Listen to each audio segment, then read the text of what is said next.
Fatima has fascinated men in the 20th century, especially something called the Third Secret of Fatima.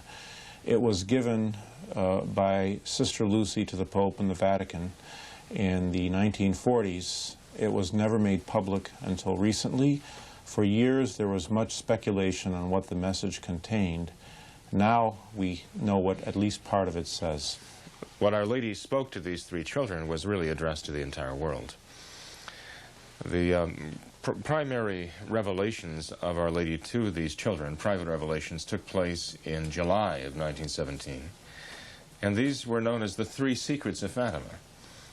The first two secrets were revealed early on, but the third was kept a secret until very recently. Some, in fact, say that the third secret still is secret, even though the Vatican has claimed to reveal it now. There are many who doubt that the Vatican actually did come forth and reveal the third secret. Malachi Martin had some interesting things to say, but he published some remarkable books. He was a Vatican insider, and he had a lot of information. One of those books was published in 1990. It was called The Keys of This Blood.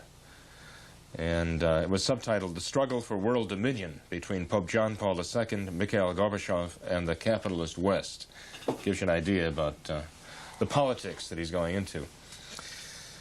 You know, Father Malachi Martin created quite a sensation in revealing some of the things he did in his quasi-novel form of writing. And some of the most amazing things he had to say, I find, in this book, The Keys of This Blood. I've talked to some people who spoke to him about the third secret of Fatima at a time when it had not yet been revealed. And one lady who was at one of his talks told me she asked him about the third secret of Fatima. He acknowledged knowing what it was. And when she asked him what it said, he told her, well, I can't reveal it to you, but all I can say is imagine the worst possible thing you can think of and then multiply it times 10. And to someone else, actually a gentleman in the media in the Cleveland area who knew Father Malachi Martin, he said he asked him about this third secret, and he said he couldn't reveal what it had to say because it was shown to him under the seal of secrecy. But he said in the process of showing him the third secret, the cardinal who had it pushed it across the desk to him and said, "We have just condemned millions of people to death." That was the introduction. So when you read what he has to say about it in The Keys of This Blood, you can see some of the background that he's speaking of. Given what you've said, and we'll get to the third secret that's been published thus far, it doesn't seem that it's complete because it's very mystical and not too terribly gory, what has been published, and it doesn't sound like anything about condemning millions of people to death. In fact, it's kind of very distinct from the first two, which had many specifics and concrete things, whereas this one is just very, how should I say, symbolic almost, and not that concrete, at least what's been revealed thus far, if it is in fact only partially. Well, that's true.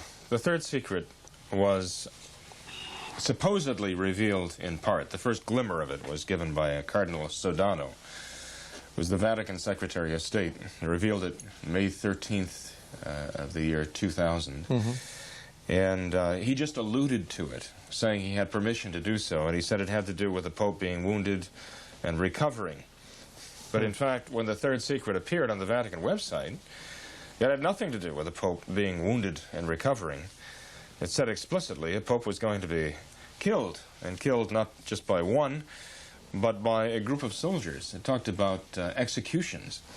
In fact, I have a copy of the third secret as it appears on the Vatican website here, and I could read that. Okay. And when you compare this, as it is revealed by the Vatican, with what Father Malachi Martin has to say and what others like Father Nicholas Gruner have to say about it, then you realize, well, there's something missing here. We're not getting the entire story. It starts with the words of Lucia.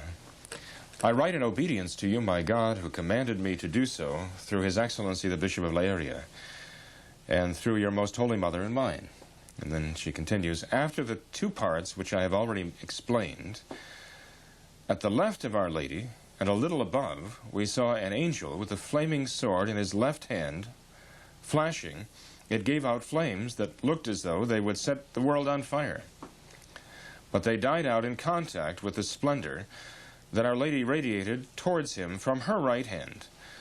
And pointing to the earth with his own right hand, the angel cried out in a loud voice, "Penance, penance, penance." And we saw in an immense light that is God, something similar to how people appear in a mirror when they pass in front of it, a bishop dressed in white. We had the impression that it was the Holy Father. She said later she didn't know what Holy Father it would be, because this was obviously a future prophetic 1940s, vision. right, as she wrote it. Well, actually, the vision occurred in 1917, right. So they really didn't know who it would be. She said we had the impression that it was the Holy Father. Other bishops, priests, men and women religious, going up a steep mountain, at the top of which there was a big cross of rough-hewn trunks as of a cork tree with the bark. Before reaching there, the Holy Father passed through a big city half in ruins, and half trembling with halting step, afflicted with pain and sorrow, he prayed for the souls of the corpses he met on his way. Having reached the top of the mountain, on his knees at the foot of the big cross, he was killed by a group of soldiers who fired bullets and arrows at him. And in the same way there died one after another the other bishops, priests, men and women religious, and various lay people of different ranks and positions. Beneath the two arms of the cross there were two angels, each with a crystal aspersorium in his hand. Aspersorium is a sprinkler, in which they gathered up the blood of the martyrs, and with it sprinkled the souls that were making their way to God. Now this is all that we're given as the text of the third secret. And Cardinal Ratzinger even admitted, well, there'll be many who will be disappointed that this is all there is. And actually there are many who are very skeptical that this is all there is because of things that were said over the previous 20 years. Even John Paul II alluded to this third secret of Fatima after he was elected. And this conflicts with the official rendering now we have of the series of events that took place, because now we're told that after John Paul II was shot, he called to see the third secret of Fatima, because he suspected that it had something to do with his being shot. But we're told by others that John Paul II saw the third secret of Fatima before he was shot. He actually had seen it early on, in the earliest days after his election. So there are already conflicts about the sequence of events here.